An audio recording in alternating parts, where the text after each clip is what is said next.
Então, não podemos começar o programa de forma diferente. Jair Messias Bolsonaro foi eleito presidente do Brasil com 55,13% dos votos válidos. O candidato derrotado, Fernando Haddad, do PT, obteve 44,87%. Em seu discurso de vitória em frente à sua casa, Bolsonaro disse que o novo governo será um defensor da Constituição, da democracia e da liberdade. Temos um trecho, André? Liberdade é um princípio fundamental. Liberdade de ir e vir, andar nas ruas, em todos os lugares desse país. Liberdade de empreender, liberdade política e religiosa, liberdade de informar e ter opinião, liberdade de fazer escolhas e ser respeitado por elas. Faço de vocês minhas testemunhas de que esse governo será um defensor da Constituição, da democracia e da liberdade. Isso é uma promessa, não de um partido, não é a palavra vã de um homem, é um juramento a Deus. A verdade vai libertar este grande país e a liberdade vai nos transformar em uma grande nação. Muito bem, esse foi um trecho da fala de Jair Bolsonaro, assim que as urnas estavam já contabilizadas, pouco depois ele já estava eleito. Do outro lado, Fernando Haddad não telefonou para Jair Bolsonaro, esse que é um gesto tradicional para cumprimentar o vencedor, afinal trata-se de um processo democrático. Agora à tarde ele escreveu no seu Twitter uma mensagem, você que nos acompanha em vídeo tem aí a imagem do recado em 100 e poucos caracteres de Fernando Haddad. Vera, você achou que faltou cordialidade ali no gesto dele de não telefonar ontem pro Bolsonaro? Faltou mais do que isso, né, Silvia? A cordialidade é o gesto ali que se esperava, mas o que faltou mesmo no discurso do Fernando Haddad foi uma compreensão do que havia acabado de acontecer e um reconhecimento do resultado da eleição. Ele passou imediatamente, para e passo ali, tão logo saiu o resultado, a questionar a sua legitimidade, quase a dizer que as pessoas votaram errado, parecia que era isso que ele tinha dito, e que o PT não vai reconhecer o resultado, já se colocando ali numa espécie de terceiro turno imediato. Questionado pela Natuza Neri da Globo News sobre por que não ligara para o Bolsonaro, disse que havia sido agredido por ele durante a campanha, que ele havia ameaçado prendê-lo, quase fazendo uma birra, dizendo, não, estou muito magoado, sendo que não é assim, né? Ele cobrou tanto do Bolsonaro, e até com razão, que fosse a debates, que cumprisse a liturgia que se espera de candidatos à presidência da República, e tão logo sai o resultado das urnas, eu escrevi no BR18 que ele parecia a Cinderela ali após as 12 badaladas, voltou a ser gata borralheira imediatamente, entrou na abóbora, porque acabou o discurso de pregação por uma frente ampla, democrática. Na véspera ele tinha feito um tweet que tinha dito que tinha consciência de que os votos que receberia não seriam votos do PT, nem mesmo dele, seriam votos de um contexto mais amplo. No discurso pós-derrota, tudo isso já tinha sido esquecido e substituído pela arrogância de sempre do PT, a evocação ao nome do Lula, aquela cantilena de que o Lula está preso injustamente, de que foi condenado sem provas. Então voltou tudo a ser como era antes da fada madrinha bater a sua varinha de condão ali e transformar o Haddad naquela encarnação da democracia que ele tentou ser no segundo turno. Então isso tudo foi a prova cabal de que o discurso do segundo turno era, na verdade, só circunstancial, só estratégico, não era algo sincero. Nem ali havia um meia-culpa, e o que havia de pregação democrática, de pregação por uma frente ampla, era insincero. Então eu acho que o PT não aprendeu nada com a derrota, não aprendeu a ler os resultados. Se o Fernando Haddad acha que Fernando Haddad, teve 47 milhões de votos, realmente a autoestima dele é uma coisa a ser estudada, porque não.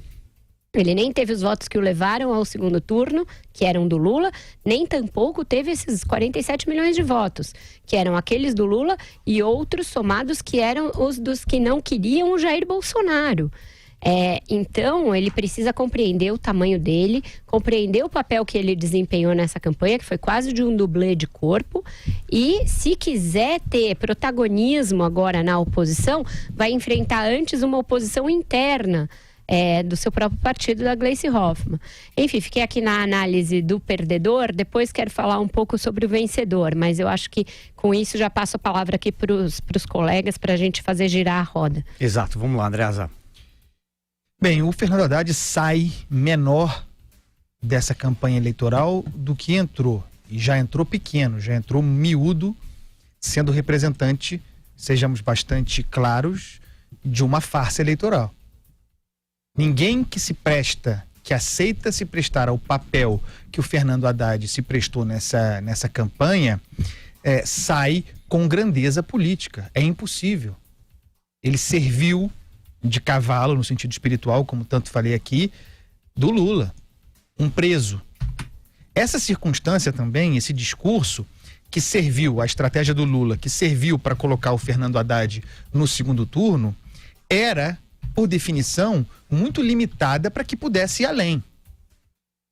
O discurso do Lula de vitimização, perseguido político do sistema, que bastou para colocar o Haddad no segundo turno, era muito pouco, muito pequeno para que esse candidato pudesse ir além. Além de tudo, circunstância histórica, o atentado ao Jair Bolsonaro, o atentado político, criou uma vítima real. Criou uma vítima real contra a vítima artificial que era o Lula. Colocou o Lula em segundo plano também. Esse final, esse desfecho do Fernando Haddad, o discurso dele ontem, é apenas o desfecho de uma campanha muito fraca, muito ruim, muito insuficiente, também ela reativa. A campanha foi toda reativa de todos os lados, mas o PT, que durante algum tempo conseguiu encaixar um discurso, pelo menos em termos de percepção do eleitor virtuoso, vendendo esperança, nessa campanha vendeu medo permanentemente. Vendeu a ameaça nazi-fascista do Bolsonaro, a ameaça à democracia, que na verdade equivale a chamar o eleitor de burro, de topeira. Porque você vem com um discurso, um argumento moralmente superior, pedindo voto contra um inimigo que não existe, porque o Bolsonaro tem muitos defeitos, mas não é um nazi-fascista, pedindo votos em si, sendo você representante de um preso condenado por lavagem de dinheiro e corrupção passiva, líder de um projeto autoritário de poder que pilhou o Estado brasileiro por 13 anos em busca de permanecer no poder. Vejam, é muito limitado esse discurso, não há como ser competitivo nesse discurso. E o que está dito, Vera disse, é que não aprenderam nada. Estão dando diariamente sinais de que não aprenderam nada e deram hoje o dia inteiro sinais de que não compreenderam o rolo compressor que passou. O Haddad falando ontem, no seu discurso arrogante de derrotado, parecia quase que fazer uma concessão ao Jair Bolsonaro e ao eleitor do Jair Bolsonaro. Vocês podem ganhar, a gente autoriza que você seja o presidente, concedo que você seja o vencedor, tratando o eleitor do Jair Bolsonaro como uma anomalia, como alguém que tivesse errado. Esse mesmo eleitor que elegeu no passado Lula e Dilma Rousseff. Ou o eleitor é outro? Qual o extrato desse eleitorado que consagrou o Jair Bolsonaro ontem não votou em Dilma Rousseff em 2014? A imensa maioria terá votado em Dilma Rousseff. E aí? Agora esse eleitor não presta mais? É isso. E aí, Joel, sigo com você então. Olha, uma das grandes surpresas que eu tive nessa corrida eleitoral foi essa fraqueza revelada pelo Haddad enquanto candidato aí no segundo turno. Não que eu tivesse grandes esperanças dele, já afinal a gente já o conhecia aqui de São Paulo, do Ministério da Saúde, depois aqui de São Paulo, perdeu também no primeiro turno avassaladoramente para o Dória em 2016, mas ainda assim, observando essa eleição, eu esperava que o PT, com seu conhecimento prático de como fazer uma eleição, de como fazer uma campanha, sua expertise nesse ramo, iria ter um desempenho melhor e, em última análise, a falha estratégica que a gente viu acontecer se deve, a responsabilidade dela, em última instância, é do próprio Haddad, que comandava a campanha.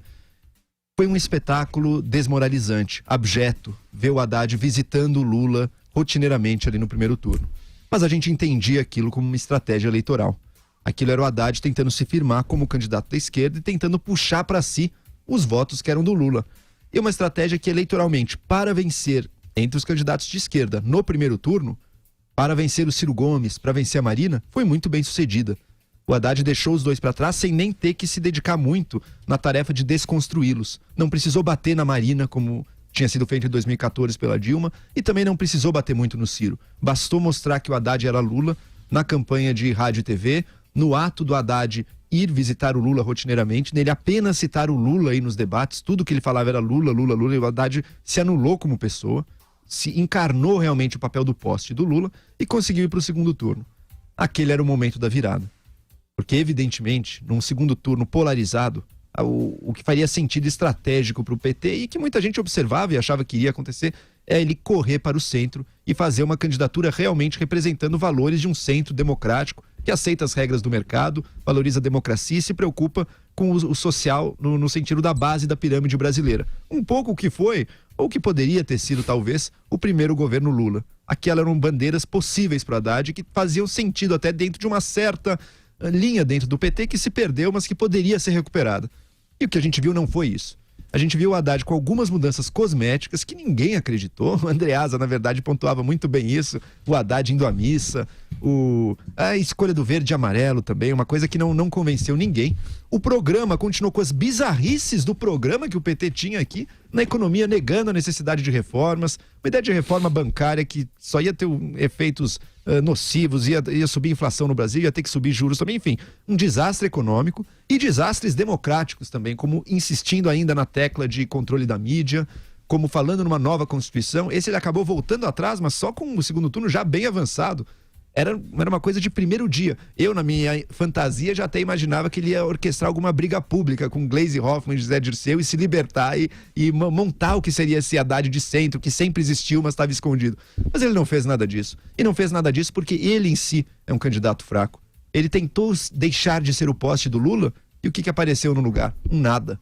Ele não conseguiu se marcar, não conseguiu mostrar qual é o seu valor, além de apenas repetir. O Lula perdeu e fez feio depois da derrota também. Perdeu, a derrota podia ter sido muito mais feia, e eu não atribuo a melhora que ele teve no fim a ele, a campanha dele, sim a um movimento voluntário de muitas pessoas que eu vi acontecendo nas ruas virar votos aí em favor dele. Não foi mérito do próprio Haddad, sim pessoas muito preocupadas com o futuro aí, caso o Bolsonaro vencesse, pessoas de esquerda muito preocupadas.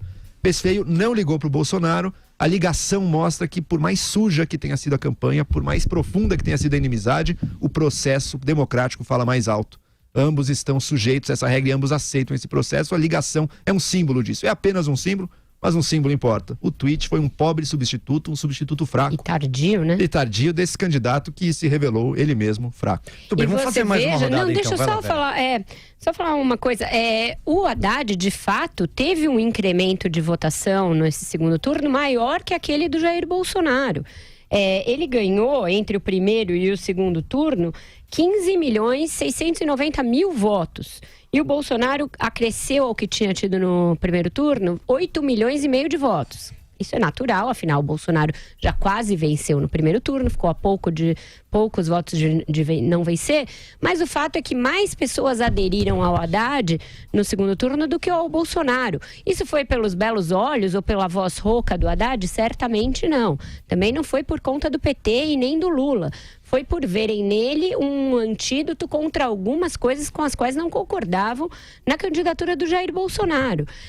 E faltou a ele a grandeza para reconhecer, inclusive agradecer, a votação de uma grande parcela que deve ter tomado um Dramin antes de ter de ir lá e apertar 13.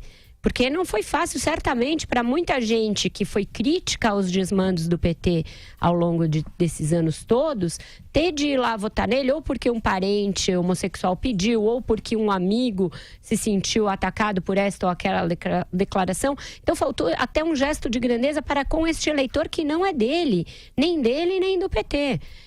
Então isso mostra uma oposição que certamente vai incorrer nos mesmos erros num eventual governo Bolsonaro, e eu acho que aqui a gente já começa a projetar o day after. Essa hashtag que eles subiram hoje é indecente. Ele não é meu presidente. Como assim não é seu presidente? Então a democracia que o PT prega só lhe vale na vitória. O PT não reconhece a alternância democrática de poder, não reconhece um dos pilares básicos da democracia, que é o princípio segundo o qual uma hora se perde e outra hora se ganha. Assim como não reconheceram o Temer, falando aquela babaquice de golpe ao longo de 2 anos, que depois se mostrou infundada, porque a Dilma não se reelegeu, a Janaína Pascoal se elegeu, agora vem com a história de ele não é meu presidente. Não existe isso. Assim como não seria admissível que o Jair Bolsonaro não reconhecesse caso perdesse, como ele diz, eu só aceito um resultado que seja a minha vitória, e a gente disse aqui no momento primeiro que isso não era admissível, porque era antidemocrático. Eles que passaram a campanha inteira enchendo a boca para chamar o Jair Bolsonaro de fascista, de antidemocrático, de risco às instituições, no dia 1, depois do resultado, sobem uma hashtag, ele não é meu presidente. Isso é coisa de centro acadêmico ruim, de centro acadêmico de país bananeiro, de ditadura bananeira. Não é coisa de oposição num país como o Brasil. E que segue alimentando o nós contra eles. Exato. Até sabe-se Deus quando, né, Andreasa? Pois é, mas eu acho que o Fernando Haddad sai muito pequeno e o problema de liderança do PT será um problema grande para o PT, porque de fato fez uma bancada representativa, eleita a maior bancada da Câmara, fez governadores, especialmente no Nordeste, manteve sua cidadela, um bom desempenho do Fernando Haddad ou da candidatura lulopetista no Nordeste, tudo muito bem, mas há um vácuo de liderança no PT. O Lula está preso, como sabemos, o Fernando Haddad não conseguiu apresentar uma identidade, não conseguiu se apresentar como um indivíduo nessa campanha. Em nenhum momento ele foi um líder representativo, ao contrário, sempre canalizando, recebendo os inputs da reação do eleitor contra o Jair Bolsonaro. O PT tem um problema de representatividade a resolver, enquanto o Ciro Gomes, por sua vez, sem estrutura partidária equivalente, cresce e se credencia como uma liderança importante. O Ciro Gomes saiu maior dessa eleição, projetando 2022, para que depois possamos falar do discurso do Bolsonaro, que afinal merece nossa atenção. Projetando 2022, Silvio, temos o Jair Bolsonaro, evidentemente, dizia durante a campanha que trabalharia contra a reeleição. Uma vez eleito, sinceramente duvido. Então, portanto, disputará a sua reeleição muito provavelmente. E é legítimo que o faça, ok? Teremos o Ciro Gomes como força em ascensão à esquerda, declarou a independência através do Cid Gomes, a independência do lulopetismo. A força petista não sabemos quem será, e teremos e acompanharemos a ascensão do João Dória, porque eleito governador de São Paulo é, sem dúvida nenhuma, naturalmente, aí sim, candidato natural à presidência da República. A minha curiosidade agora é, em quanto tempo João Dória se descolará da condição pequena, menor, com a qual se elegeu de linha auxiliar do bolsonarismo.